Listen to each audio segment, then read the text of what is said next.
नमस्कार दोस्तों। अभी बड़ी अच्छी अच्छी खबरें आनी शुरू हो गई हैं इन सुअरों के खिलाफ।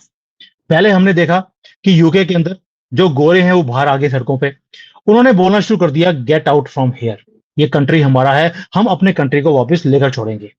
फिर हमने देखा कि जो नीदरलैंड का जो प्रधानमंत्री है, डिक्स, वो गया अमेरिका में। वहां जाके उसने तस्वीर दिखाई, मैंने उसके ऊपर भी वीडियो बनाया था बड़े डिटेल में, कि अब इस्लाम का अंत शुरू होगा यूरोप से। उसने अमेरिका में जाके बोला कि इन कॉकरोचों ने पूरे यूरोप को घेरना शुरू कर दिया है। विलेजेस से शुरू किया था, बॉर्डर से शुरू किया था, अब ये सिटीज को टेक ओवर करते जा रहे हैं। और यूरोप को अगर बचाना है तो इन कॉकरोचों को वापस भेजना पड़ेगा उसी गंद के ढेर में जहां से ये निकल कर आए थे। अब अमेरिका ने भी गेट आउट मुस्लिम्स के नारे लगाने शुरू कर दिए। इस बेहतरीन जो न्यूज है उसके डिस्कस करने के लिए संजीव जी आज 2-3 दिन के बाद आए हैं। सर पहले तो जय श्री राम। जय श्री राम सुमित जी। सर ये जो यूके में अनरेस्ट शुरू हुआ, हमने इसके ऊपर वीडियो बनाया था, अगर याद होगा 2-3 महीने पहले, कि जो यूके में हो रहा है वहां पर मुसलमान अपने आप को एक्सपोज करते जा रहे हैं। It's a wonderful news for Bharat. क्यों? अब यूके वाले, जर्मनी वाले, फ्रांस वाले, यूएसए वाले अब हमें नहीं बोलेंगे जब हम इन कॉकरोचों को पकड़ के बाहर निकालेंगे या इनका पेस्ट कंट्रोल करेंगे चाइना स्टाइल में या इजराइल स्टाइल में। ये अब हमें कुछ नहीं बोल सकते क्योंकि ये खुद अपनी कंट्रीज में ये कुछ करते जा रहे हैं जिसको इस्लामोफोबिया बोलते हैं। आपको नहीं लगता कि जो हमने उस वक्त प्रोडिक्शन किया था कि it is a wonderful news for Bharat, आज दुनिया वहीं पर पहुंच गई? सुमित जी, ये तो देखिए होना ही था, क्योंकि जिस तरीके से जो यूके में हुआ, तो उसमें उसमें ये देखा गया कि वहां पे जो मुस्लिम कम्युनिटीज हैं, वो पूरी पूरी सोसाइटी और उसके इंस्टीट्यूशंस को अपने हाथ में लेना चाह रही थी, उसको अपने अपनी तरीके से कंट्रोल करना चाह रही थी। और यूके में उस चीज को पसंद नहीं करा गया, स्पेशली क्रिश्चियन कम्युनिटी के द्वारा, कि भैया आप तो हमारी कंट्री में एक शरणार्थी बन के आए थे, आज इतने धीरे रह के आपको यहाँ पे सारे राइट्स दिए गए, आपकी जिंदगियों को यहाँ पे बदलने का मौका मिला, आपके यहाँ सेटल होने का मौका मिला, आज आप ही हम पे हावी होके बैठ रहे हैं, तो ये चीज तो हमसे बर्दाश्त होगी नहीं। तो और जब मुसलमानों ने कहा नहीं जी आप तो हमारे साथ हमारे खिलाफ उल्टा सीधा बोल रहे हो, वो सड़कों पर उतरा है, उन्होंने आग लगानी शुरू कर दी, आंसनी करनी शुरू कर दी, रॉयट्स करना शुरू कर दिए।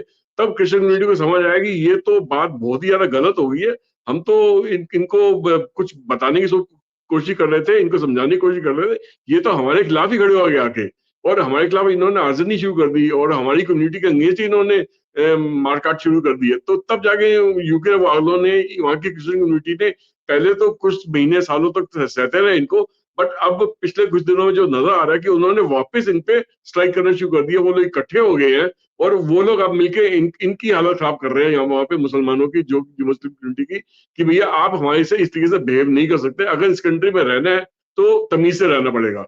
पर शायद इस कम्युनिटी को वो बात समझ नहीं आ रही, ये दिन रात कुछ ना कुछ वहां पे गड़बड़ फैलाने में लगी रहती है। अब इस चीज का असर फ्रांस जैसी कंट्री में भी आ गया, जर्मनी में भी आ गया, इटली में भी आ गया, और भी यूरोपियन देशों में धीरे धीरे आता जा रहा है, जहाँ पे ये कम्युनिटी लगातार गड़बड़ी अपनी फैलाती जा रही है और अपने शरिया लॉ लागू करवाने की बात कर रही है, और अपने मदरसों से पढ़ाई करवाने की बात कर रही है, अपने इंसर्जेंट ग्रुप्स को वहां पे ट्रेनिंग दिलवाने की बात कर रही है, जिसमें ये लोग आतंकवादी की तरह बिहेव करेंगे, दादागिरी करेंगे। तो इसका असर कहीं ना कहीं अमेरिका में भी आ रहा है, क्योंकि अमेरिका और यूरोप आपस में बहुत अच्छे संबंध लेके बैठते हैं, एक दूसरे की इकोनॉमी को सपोर्ट करते आए इतने सालों से, और एक दूसरे के रहन सहन के तरीकों को भी सपोर्ट करते आए हैं, खुले विचारधारा से लोग रहने वाले हैं, और विकसित इकोनॉमीज है ये सारी। यूरोपियन यूनियन की जो 26-27 देश है वो सारी विकसित देश है, ऐसे ही अमेरिकन कॉन्टिनेंट में कनाडा हो गया, यूएसए हो गई, ये भी विकसित देश है। मगर अमेरिका के अंदर मुस्लिम पॉपुलेशन कनाडा के मुकाबले कई गुना ज्यादा है और काफी समय से बची हुई है। मगर एक चीज, अमेरिकन इकोनॉमी अभी तक जो अंदर ही अंदर उन्होंने ये कभी आवाज नहीं उठाई और इनके खिलाफ नहीं बोले, कि उन्होंने वो ये सोचते थे कि उनका जो खुद का जो जस्टिस सिस्टम है वो इतना स्ट्रांग है कि इनको संभाल लेगा। बट कहीं कहीं कहीं कहीं बहुत सारी जगह पे ऐसा देखा गया है कि अमेरिका का जस्टिस सिस्टम भी इन लोगों को नहीं संभाल पाया, इन लोगों को सजा नहीं दिलवा पाया, और उसकी वजह से अंदर ही अंदर जो एक अमेरिकन यूथ है उसके अंदर अब गुस्सा आना भरना शुरू हो गया है। अब जैसे सुमित जी, देखा जाता है कि उनके अमेरिका के अंदर एक बहुत बड़ी प्रॉब्लम है जिसके बारे में अमेरिका ने कभी भी खुल के बात नहीं करी। वो ये है कि जैसे ही उनकी बेटियां जो हैं या उनकी लड़कियां जो है क्रिश्चियन कम्युनिटी की या जो दूसरी कम्युनिटी की है, और वो जैसे ही टीनेज में एंटर करती हैं, 12-13 से 14 साल 15 साल की उम्र की होती है, ये मुसलमान कम्युनिटी के जो यूथ होते हैं वो उनको छोड़ते नहीं, उसके पीछे पड़ जाते हैं। वहां पे भी बहुत ज्यादा सेक्सुअल एक्सप्लॉयटेशन है मुसलमान यूथ के द्वारा ये क्रिश्चियन लड़कियों की। उनको भी वो बहुत अलग नजर से देखते हैं। वो इसे भी एक अपने इंजॉयमेंट का ही टूल इनको मान के चलते हैं। और ये क्रिश्चियन कम्युनिटी अभी तक बहुत सालों से सहती आई है, बट अब वो उन्होंने अपनी आवाज उठानी शुरू कर दी है। फिर वहां पे भी अमेरिका के अंदर भी ये इनके कई सारे गुट बन गए हैं मुस्लिम कम्युनिटी के, जहाँ पे ये अपने तरीके से ही अपनी एजुकेशन को बढ़ाने की कोशिश करते हैं, अपने रिलीजन की एजुकेशन को बढ़ाने की कोशिश करते हैं, शरिया लॉ की बात करते हैं। और वहां पे भी कहते हैं अगर आने वाले दिनों में अगर हमें ऐसा नहीं करने दिया जाएगा तो हम आवाज उठाएंगे और सड़कों पर उतरेंगे। तो अब उन्होंने वही चीज अपनानी शुरू करी है जो यूके में अपनाई जा रही है अमेरिकन कम्युनिटी ने, जो कि अभी अभी तक तो शांति से इनको सह रही थी। अब उन्होंने इनको बोलना शुरू कर दिया कि भैया हमारे देश से बाहर निकलो, गेट आउट ऑफ अमेरिका। तो ये उन्होंने लफ्ज बोलने शुरू कर दिए, इसके बड़े बड़े बैनर बन रहे हैं, जुलूस निकल रहे हैं। तो वहां भी कम्युनिटीज आपस में एक दूसरे से बात कर रही हैं कि इन लोगों से बचा कैसे जाए, कि जिस तरीके से इन्होंने गंदगी जो फैला रखी है पूरे यूरोप के अंदर, अगर वही गंदगी का असर यहाँ पे भी आना शुरू हो गया तो हमारी जो कंट्री है वो भी इन लोगों से बच नहीं पाएगी। तो इसको बचाने के लिए, फ्यूचर जनरेशन को इनसे बचाने के लिए इनका बहुत जरूरी है, या तो ये हमारे माने रूल्स रेगुलेशन के हिसाब से चले, नहीं तो ये देश छोड़ के जहां पे जाना चाहिए। सर, मुझे एक चीज आज तक समझ नहीं आई कि जितने डेमोक्रेटिक कंट्रीज हैं, ये कॉकरोच वहां आते हैं, वहां पर लड़कियों का रेप करते हैं, फिर ये बोलते हैं कि ये शरिया के हिसाब से तो हमारा यहाँ अलाउड है नॉन मुसलमान को रेप करना, तो वहां पर ये छूट जाते हैं। अगर वहां पर इनको शरिया चाहिए, तो अगर ये सारे जो गंदे काम होते हैं ये करते हैं, लूट मार का काम, ऑनलाइन फ्रॉड का काम, चोरी चकारी का काम, जब चोरी चकारी करते हैं तो इन्हें फिर शरिया के हिसाब से कोड़े भी पड़ने चाहिए, हाथ भी कटने चाहिए, इनकी आंखें निकाल लेनी चाहिए। तब ये बोलते हैं कि डेमोक्रेटिक कंट्री में आप ये काम कर नहीं सकते। यानी कि जहां पर इनको चीज फेवर करती है तो वहां पे शरिया लेकर आ जाते हैं, और दूसरी तरफ इनको क्या चाहिए, इनको डेमोक्रेटिक वैल्यू चाहिए। यानी कि इससे बड़ा दोगलापन नहीं हो सकता। और मेरी एक कैबिनेट मंत्री हैं भारत में, जब मैं उनके साथ बैठा हुआ था, पूरे इसके ऊपर डिटेल में बात हो रही थी। ही वॉज आस्किंग मी कि चाइना में कैसे इनके साथ सलूक किया जाता है, तो मैंने बड़े ही प्रेम से 1 घंटा लगाकर उन्हें पूरी व्यथा सुनाई इनकी, रो रो कर, कि सर यहाँ पर जो इनका साथ हाल हो रहा है, शरिया पूरा लागू किया जाता है, लड़कियों को ये हाथ क्या, सिर्फ गंदी नजर से देख भी लें तो आंखें निकाल ली जाती हैं, इनको शरिया लॉ समझाया जाता है कि शरिया क्या होता है। तो it has to be fair from both sides. Bharat के अंदर भी वो स्टील नहीं है, ना यूएसए ना यूके ने इनके ऊपर शरिया पूरा लागू ही नहीं किया। इन्हें शरिया चाहिए, शरिया दिखाते हैं, शरिया होता क्या है, इसमें फर्क क्या है। मुझे समझ नहीं आती कि डेमोक्रेटिक कंट्रीज जहां पर इन्हें फेवर होती है वहां पर मान जाते हैं, दूसरी तरफ बोलते ही नहीं है। क्या अमेरिका, यूके और भारत को भी अब इनको शरिया नहीं समझाना चाहिए, शरिया होता क्या है? सुमित जी देखिए, अभी तक इनको संरक्षण इसलिए मिलती रही है कि बेसिकली जितनी भी एक लेफ्टिस्ट विचारधारा की गवर्नमेंट इन हर एक देश में, चाहे यूरोप हो गया चाहे यूएसए हो गया, वहां पे काफी देर सालों से रूल करती रही है और बारी बारी वापस चुन के आती रही है वहां पे। और उन्होंने इनको हमेशा एक वोट बैंक की तरह इस्तेमाल करा है, और जिस कम्युनिटी का वोट बैंक की तरह इस्तेमाल करोगे उनके अंगेंस्ट कभी भी आप खुल के एक्शन नहीं ले पाओगे। तो उसी हम्म। तरीके से कुछ हुआ है अमेरिका में भी और यूरोप के अंदर भी। आज क्योंकि इनको अपने ही करने का खामियाजा भुगतना पड़ रहा है, और इनकी इनकी क्रिश्चियन कम्युनिटीज पे असर आना शुरू हो गया, इनकी क्रिश्चियन कम्युनिटी को पे थ्रेट बन के रह गए हैं। तो ये अब जो लेफ्टिस्ट जो राइट विंग गवर्नमेंट्स है जो धीरे धीरे जगह बना रही है यूरोप में, और आने वाले टाइम पे पूरी उम्मीद है कि अमेरिका में भी वो चुन के आएगी राइट विंग गवर्नमेंट, वो इनका साथ नहीं देगी। वो इनको कभी भी राइट विंग गवर्नमेंट जहां भी चुन के आती है, वो देशभक्ति से भरी हुई गवर्नमेंट होती है, वो कभी भी इस कम्युनिटी को एज अ वोट बैंक इस्तेमाल नहीं करती है। वो उनका सिंपल लॉजिक होता है, सिंपल तरीका होता है काम करने का, या तो हमारे सिस्टम के साथ से चलो, नहीं तो देश छोड़ो। वो उनके यहाँ पे दूसरा तरीका नहीं होता। वो या तो अपनी बात मनवाएंगे, नहीं तो इनको जेल में डालेंगे, नहीं तो बोलेंगे देश से बाहर निकलो, आपकी यहाँ पे कोई जगह नहीं है। तो अब लेफ्ट विंग पार्टी जितनी भी होती हैं सुमित जी, वो तो राइट विंग पार्टीज को पावर में इसलिए भी नहीं आने देना चाहती हैं कि अगर ये आ जाएंगी तो हमारी दुकानदारी बंद हो जाएगी। हम जो इतने सालों से अपनी हरामखोरी फैला के बैठे थे, ये करप्शन फैला के बैठे थे, पैसा कमाने के धंधे कमा के बैठे थे, हम आर्म्स के थ्रू और या फिर ड्रग लॉबी के थ्रू या फिर जो फार्मा लॉबी के थ्रू या पेट्रोलियम लॉबी के थ्रू इतना जो हमने पैसा अरबों खरबों डॉलर्स में कमाया है, वो अगर राइट विंग गवर्नमेंट आ जाएगी तो उसमें लगाम लग जाएगी, वो पहले की तरह वहां पे पैसा कमाने की दुकानदारी वाली बंद हो जाएगी। इसीलिए वो इन लोगों को एज अ वोट बैंक इस्तेमाल करके हमेशा अपना को जिताने की कोशिश करते हैं, मैक्सिमम सीट्स निकालने की कोशिश करते हैं। और ये कम्युनिटी उस टाइप की है सुमीत जी, अगर आप इनको अपनी छोटी सी उंगली पकड़ाओगे ना, ये आपकी पूरी बाजू पकड़ लेंगे। तो वो ये तो उस टाइप से सर, है। तो मैंने मुस्लिम ये कम्युनिटी को तो क्लोजली देखा मैंने। हाँ ये हाँ इनके जी। दो हाथ होते हैं, एक आपके पैरों में होते हैं, दूसरे गर्दन पे। अगर आप हावी हो गए तो पैरों में गिर जाएंगे, ओहो सानू माफ कर दो जी, अल्लाह की कसम है आगे से नहीं करूंगा। और अगर आप थोड़े से ढीले पड़े, ये आपकी गर्दन दबा देंगे।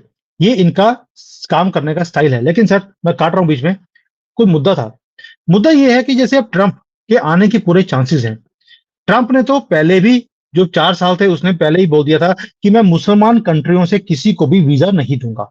आपको याद है, उसने बड़ा क्लियरली बोला था, I will ban Muslims from entering United states. इस बार भी वो यही बात बोल रहे हैं कि मैं इनका आना बंद करूंगा और इन कॉकरोचों को निकालकर बाहर फेंकूंगा। तो जो वहां पे जो व्हाइट कम्युनिटी, जिसको हम क्रिश्चियन कम्युनिटी बोलते हैं, उन्होंने भी बोलना शुरू कर दिया, get out from America, this is our country, you have no place in our world. Sir, अगर अमेरिका, यूके, यूरोप में ये मुहिम चल रही है, भारत में ये मुहिम क्यों नहीं चल रही?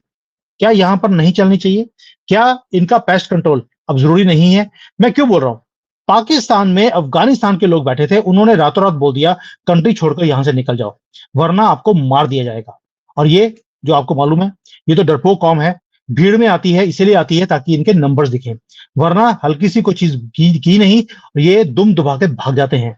हमने 71 में भी देखा, पाकिस्तान के 90,000 की इतनी फौज हमारे कुछ कुछ हजार फौजियों के सामने नंगे होकर सलूट मारकर सरेंडर कर गए। तो सर, आपको क्या लगता है, क्या भारत को अब ये चीज नहीं करनी चाहिए कि जितने यहां पर इलीगल लोग हैं, अगर यूरोप, अमेरिका, ये सभी बोल रहे हैं, पाकिस्तान ने भी बोल दिया अफगानियों को, क्या भारत को नहीं करना चाहिए? सुमित जी, कई बार मैं नहीं समझ पाता कि ये काम अभी तक क्यों नहीं हुआ या पिछले 50 साल से क्यों नहीं हो पाया। चलो, पहले तो इस टाइप की गवर्नमेंट आई जो इनको सपोर्ट करती थी, इनकी वोट बैंक की तरह इस्तेमाल करती थी। फिलहाल जो गवर्नमेंट है पिछले 10 साल से, वो उसको तो फर्क नहीं पड़ता ना इनके वोट का। तो हम्म, हम्म। वो क्यों वोट को पाल के बैठे हैं? तो शायद 10 साल तक पाला है तो उसका खामियाजा भी भुगत लिया। अब की बारी कम वोट मिलने का, तो शायद अब शायद अकल आ जाए। अब शायद इनको समझ आ जाए कि भी यार, इस कम्युनिटी को जितना सख्ती के साथ पेश आओगे, जितना आप उनको लॉ एंड ऑर्डर के अंदर रखोगे, उतना वो तमीज से आपके साथ पेश आएंगे। अदरवाइज अगर जहां उनको ढील दी, ये आप ही पे हावी होके बैठ जाएंगे। तो हम्म। अब अब सुमित जी ये देखिए कि हिंदुओं पे कितना अत्याचार हुआ बांग्लादेश के अंदर है। जिस देश की आबादी लगभग 20-22 करोड़ है, वहां पे एक सवा या 1.5 करोड़ हिंदू पॉपुलेशन है, उसमें कितना ज्यादा अत्याचार हुआ है। मगर जिस दिन सारे हिंदू इकट्ठे होकर सड़क पे आ गए, सबके सब मुस्लिम कम्युनिटी के लोग वहां से भाग निकले, अपने दुम दबा के अपने घरों में जाके बैठ गए। तो अगर इतनी मेजोरिटी वाली कंट्री के अंदर भी, मुस्लिम मेजोरिटी कंट्री के अंदर भी हिंदू हिंदू लोगों ने अपनी एकता दिखाई है, क्या अपने देश में अगर हम एकता दिखाएंगे तो क्या ये लोग तमीज से नहीं पेश आएंगे? ये इनको तमीज से पेश आना पड़ेगा, इनकी मजबूरी हो जाएगी तमीज से पेश आने की। चाहे ऑपोजिशन पार्टी इनको कितना भी बरगला ले, कितना भी इनको इनका साथ दे ले, मगर अगर टोटल हिंदू कम्युनिटी इंडिया की इकट्ठी हो जाए और इनके एकता दिखाए, तो देशभक्ति की भावना दिखाए, तो ये लोग अपना सर नहीं उठा सकते। मगर अफसोस, इस देश में ऐसा हो नहीं पाता कि हिंदू बटा हुआ है। हिंदू अलग अलग जातियों में बटा हुआ है, अलग अलग पार्टियों में बटा हुआ है। वो देश के बारे में बाद में सोचता है, पहले अपने खुद के बारे में सोचता है। वो कहता है कि मेरे घर में अगर अभी तक आग नहीं पहुंची, दैट मीन्स मुझे फर्क नहीं पड़ता कि पड़ोसी के घर में आग लग रही है नहीं लग रही। तो वो जब तक इकट्ठा नहीं होगा इस देश में, इस टाइप का एक्शन लेना गवर्नमेंट के लिए भी पॉसिबल नहीं होगा। गवर्नमेंट को भी ताकत कहां से मिलती है? अपने लोगों से ही मिलती है ना सुमित जी। अगर उनके लोग ही स्ट्रांग है तो गवर्नमेंट भी उतनी ही स्ट्रांग बन के उभरती है। सर, मुझे लगता है कि 2002 में हमने दिखा दिया था गुजरात में। वहां पर भी गुजराती थे, जैनी थे, मारवाड़ी थे, जिन्होंने इनको ऐसा सबक सिखाया था। आज 25 साल से ऊपर हो गए हैं, ये वहां पर सर झुकाकर बाहर निकलते हैं। हमने एक ही बार किया था इनके साथ काम। इन्होंने गोधरा में जो कुछ हमारे साथ किया, हमने उसी भाषा में इनको जवाब दिया। आज तक फन उठा नहीं पाए, वहां पर दबके रहते हैं। और इतने सालों से मोदी जी की गवर्नमेंट है या बीजेपी की गवर्नमेंट को हिलाने की कोशिश की गई है, कुछ नहीं कर पाए। थंपिंग मेजोरिटी से मोदी जी हमेशा आते हैं या बीजेपी आती है। यानी कि हिंदू तब तक नहीं जागता जब तक उनके गले तक बात ना आ जाए, और जब आती है तो कहर ऐसा मचाते हैं कि ये कॉकरोच दुम दबाकर छुप कर अपने घरों में जाकर, अपने झुग्गी झोपड़ों में उसी गंद के ढेर में जाकर बैठ जाते हैं जहां से ये निकलकर बाहर आए होते हैं। सर, हमने एक चीज देखी है कि पूरे मुस्लिम वर्ल्ड में कोई भी हल्ला नहीं करता जब इनके ऊपर, जिसको बोलते हैं कि डंडे से पेश किया जाता है। आपको याद होगा, यूरोप में जैसे जैसे उन्होंने डंडा चलाना शुरू किया है, बेशक वो फ्रांस है, यूके है या जर्मनी है, मुस्लिम वर्ल्ड से कोई आवाज नहीं आई इनके खिलाफ कि भाई आप ये क्यों काम कर रहे हैं, आप मुसलमानों के खिलाफ ये काम क्यों कर रहे हैं, कभी नहीं बोला जाता। चाइना में भी इतना कुछ हो रहा है इनके खिलाफ, कोई नहीं बोलता। अब मुझे लगता है कि जितनी चुप्पी भारत की सरकार अपना रही है, उतना ही हमारे खिलाफ बोला जाता है, उतने ही आर्टिकल्स छापे जाते हैं। जिस दिन हमने इनके साथ सख्ती से पेश आना शुरू हो गया, उस दिन ये आर्टिकल्स छपने बंद हो जाएंगे।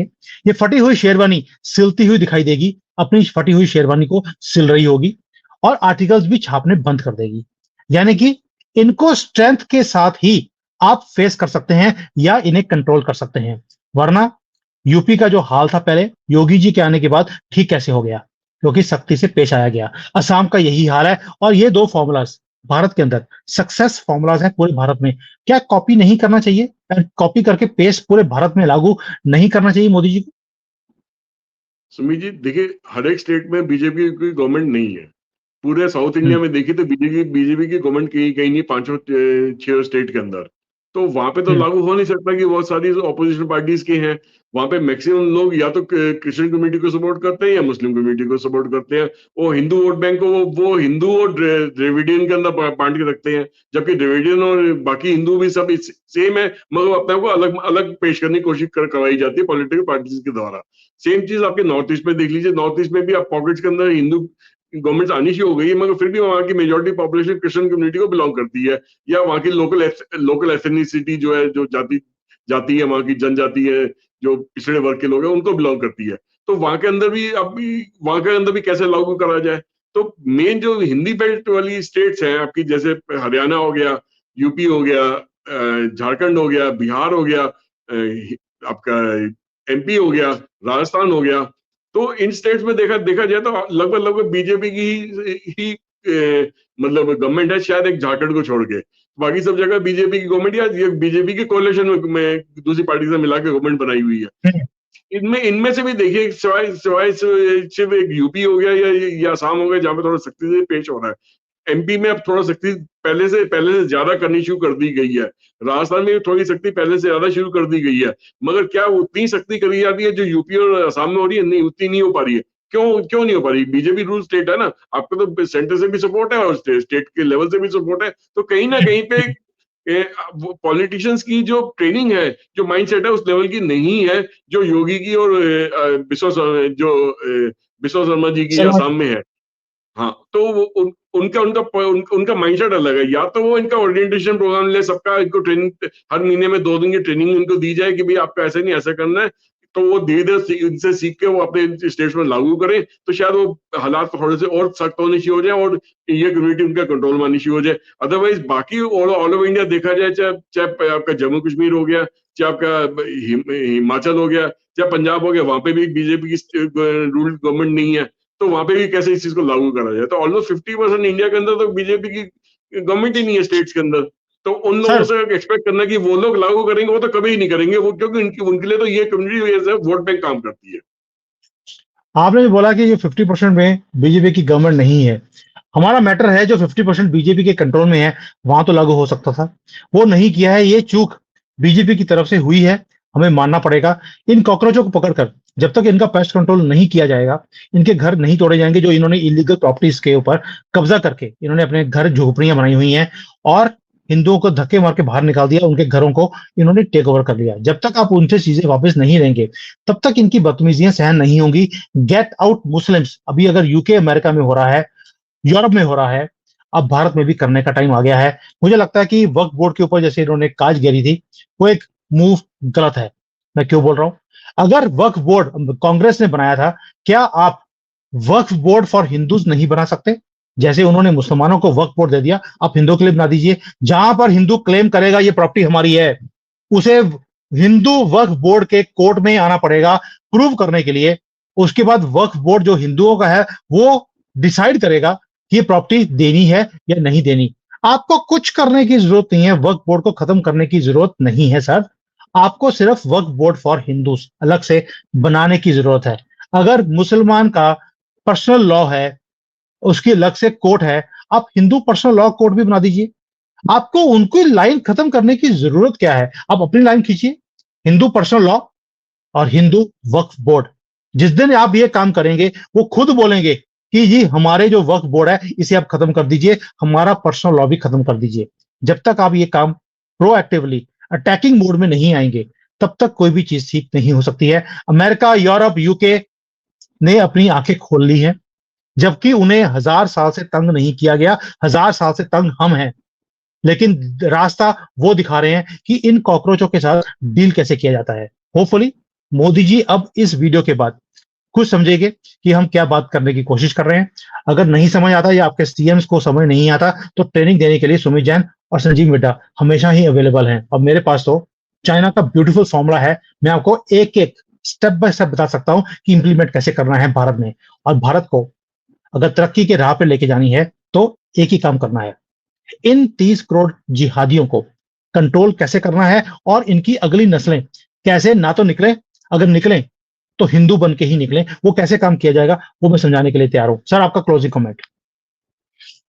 सुमित जी, मैं क्लोजिंग कमेंट से पहले एक चीज बोलना चाहूंगा कि मैं इन लोगों के डबल स्टैंडर्ड्स किस प्रकार के होते हैं उसका उसका एग्जांपल मैं अपने देश का नहीं दूंगा, मैं पड़ोसी देश पाकिस्तान का डबल देना चाहूंगा। उससे आइडिया हो जाएगा कि बेसिकली कौम तो दोनों सब एक प्रकार की है ना, तो डबल स्टैंडर्ड भी दोनों दोनों साइड में एक प्रकार के ही चलते हैं। अब जैसे पाकिस्तान के अंदर सुमित जी देखा, ओसामा बिन लादेन को पकड़ा गया था, अमेरिका अफगानिस्तान से ढूंढती ढूंढती उसको पाकिस्तान में अबोटाबाद में पकड़ा, जो कि रावलपिंडी के एकदम नजदीक में था। उनकी पाकिस्तान आर्मी के संरक्षण में वो रह रहा था वहां पे, तो वहां जाके उसको ओसामा बिन लादेन को पकड़ा था। उसामा बिन लादेन को अमेरिका ने पकड़ के उसको हेलीकॉप्टर में डाल के समुद्र में उसको दफना दिया था।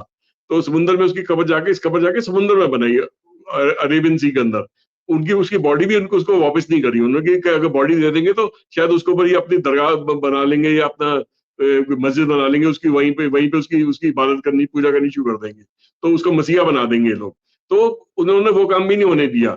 तो उस वक्त अमेरिका, उस वक्त मुस्लिम वर्ल्ड से एक भी आवाज नहीं उठी कि अमेरिका ने जो करा है वो गलत करा है। इसने हमारे मुसलमानों के इतने बड़े नेता को या डॉन को या जो भी था टेररिस्ट को, उसको इन्होंने इस तरीके से नहीं पेश आना चाहिए था। मगर कुछ साल बाद जब इमरान खान पार्लियामेंट में खड़े होके अपनी गवर्नमेंट को बचाने के लिए भी फिर से इलेक्शन में खड़ा होना, अपनी गवर्नमेंट को बचाना है, तो उसने क्या कहा कि शहीद ओसामा बिन लादेन जी, इस तरीके से उसने उसको कहा कि वो शहीद की उपाधि दी उन्होंने। तो क्या डबल स्टैंडर्ड नहीं है कि मतलब आप अपने आप को एक टेररिस्ट ऑर्गेनाइजेशन के साथ, वर्ल्ड का सबसे बड़े टेररिस्ट के साथ अपने को अलाइन कर रहे हो सिर्फ अपने को बचाने के लिए? ये तो डबल स्टैंडर्ड्स है इनके सुमित जी।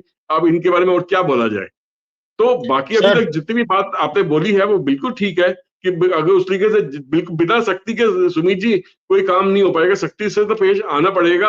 और ये भी बात मैं मानता हूँ कि जिस तरीके से आपने कहा कि अगर हमारा भी कुछ इस टाइप का बोर्ड बन जाए जहाँ पे हमारे हिंदू पर्सनल लॉज को प्रोटेक्ट करे और उसी के जरिए हमारी प्रॉपर्टीज को प्रोटेक्ट करा जाए और खरीदा भी जाए और मैक्सिमम प्रॉपर्टीज हमारी ग्रुप्स हमारी कम्युनिटी के लिए, तो शायद मुस्लिम पर्सनल लॉज और वक्फ बोर्ड पे कहीं ना कहीं उस पर रोक लगाने की, लगाम लगाने की मुहिम शुरू हो जाएगी, या उनकी जो इन्फ्लुएंस जो इंडिया के अंदर वो कहीं ना कहीं कम हो जाएगा। बिल्कुल सही है सर, मैं इसका हामी हूं और ये गवर्नमेंट को बताने वाला हूं कि बेड़ी आपको उनकी लाइन खत्म करने की जरूरत नहीं है, आप अपनी ही लाइन खींच लीजिए, ये अपने आप इनकी लाइन मिट जाएगी। और आखिरी जो आपने डबल स्टैंडर्ड्स की बात करी है, मैं पाकिस्तानी शोज के ऊपर गया था जब उन्होंने गोल्ड मेडल जीता था जेवलिन के अंदर, जो इनका नदीम है। मैंने तभी बोला था कि भाई जेवलिन थ्रो में तो आपने जीतना ही था, क्योंकि बचपन से ट्रेनिंग दी है आपने पत्थर फेंकने की, बॉम्ब फेंकने की, तो जेवलिन फेंका या पत्थर फेंका, बात तो एक ही है। वही बात हुई, इनका नदीम टेररिस्ट के साथ बैठा हुआ अभी वहां पर जब वापस आया है अमेरिका से, वो टेररिस्ट के साथ बैठा हुआ है, वहां पर फैसिलिटेशन हो रही है इसकी कि तूने बड़ा ही अच्छा काम किया। गवर्नमेंट के लोग नहीं मिले, आर्मी के लोग नहीं मिले, टेररिस्ट को मिला है। जहां से ट्रेनिंग ली थी पत्थर फेंकने की, बॉम्ब फेंकने की, वहीं से जेवलिन फेंकने की भी ट्रेनिंग ली है। जीत गया है तो पहले अपने सरबरा को आके मिला है। इनका एक्चुअल डीएनए वही है जो नदीम ने भी दिखा दिया वापस आकर। इसलिए बार बार बोल रहा हूं, इनका पेस्ट कंट्रोल बहुत ही नेसेसरी है। अगर आपको नहीं करना आता, बात कीजिए मेरे साथ, मैं आपको चाइना का फॉर्मूला दूंगा। आपको जो मजा आएगा उसको इंप्लीमेंट करने में, आप इमेजिन नहीं कर सकते कि मैं यहाँ पर कैसे एंजॉय करता हूँ। इनकी मस्जिदों में सुसु करके आता हूं मैं। थैंक यू, जय हिंद, वंदे मातरम। जय हिंद, वंदे मातरम।